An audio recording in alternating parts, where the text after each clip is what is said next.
Welcome to this masterclass on how to write sets that train and teach. First, we're going to start with the problem.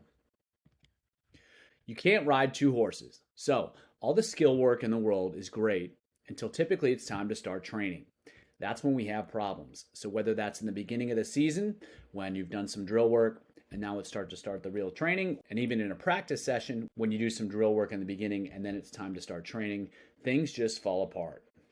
A lot of athletes feel conflicted between holding their skills together or achieving certain training times, and when they're pushed in the direction of training times, the skills tend to go out the window.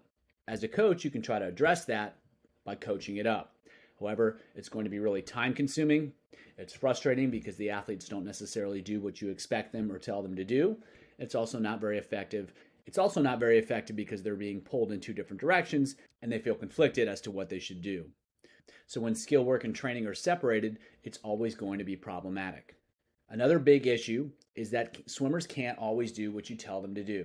I'm sure you've had the experience of trying to teach a swimmer something and they just can't get it, no matter how you communicate it or no matter how you frame what you're trying to get them to do.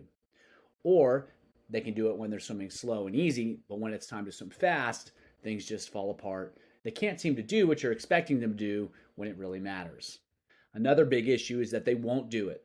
So how many times have you had to remind swimmers to correctly perform a skill over and over and over again, only to move on, talk to someone else to find out that the swimmer is still, or again, not performing the skills correctly? Or you have swimmers that feel like it's a choice between swimming well or swimming hard. And so if they're asked to perform some high-level training, they see that as an excuse to not necessarily focus on their skills. Or if they're expected to work on their skills, they feel that that gives them a pass on working hard. Another big issue is that you forget to do it. How many times have you had to remind yourself what you told a swimmer? Or you simply forgot that you told them anything at all? Or you provided them with some feedback, you moved on to another athlete, and then you forgot to remind the original athlete in terms of what they needed to do and how they needed to swim. So many different moving pieces during a practice, it's pretty typical. Another big issue is that there's simply too many athletes. In many cases, it's nearly impossible to constantly engage with all the athletes that are present during a practice. And if coaching is driving the process of learning, what happens if the athletes aren't constantly being coached? They're not going to improve their skills as much as they otherwise could. Another big issue is that you can't coach feel for the water. And you can insert any other skill that you want that doesn't necessarily respond to strict instruction. There are a lot of skills that are important, yet you can't necessarily use words to describe them or to help swimmers learn those skills, especially in relation to timing and, like mentioned before, stuff like feel for the water. It's pretty vague, it's pretty abstract, but it's super critical for fast swimming. Another big issue is that it's on the athletes. When you provide instruction, they need to focus repeatedly on the same abstract sensation.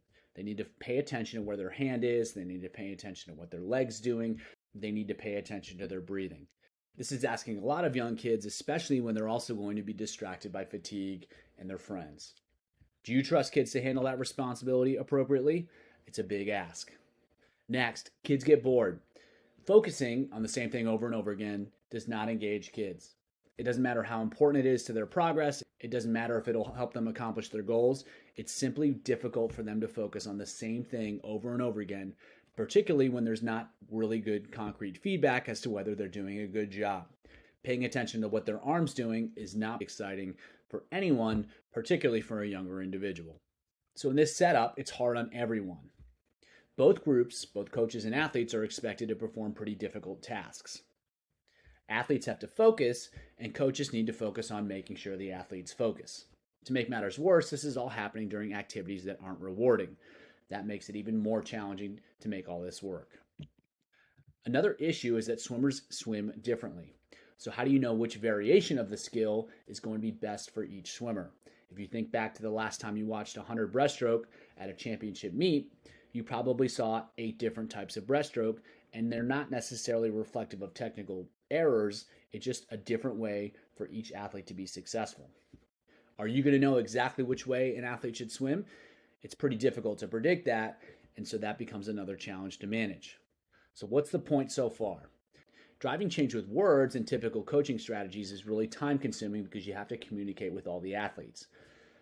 It's also frustrating because athletes don't necessarily do what you want them to do or what you expect them to do.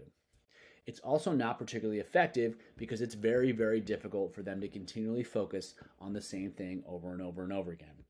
As a result, we need something better. And that's what we'll begin to discuss next time.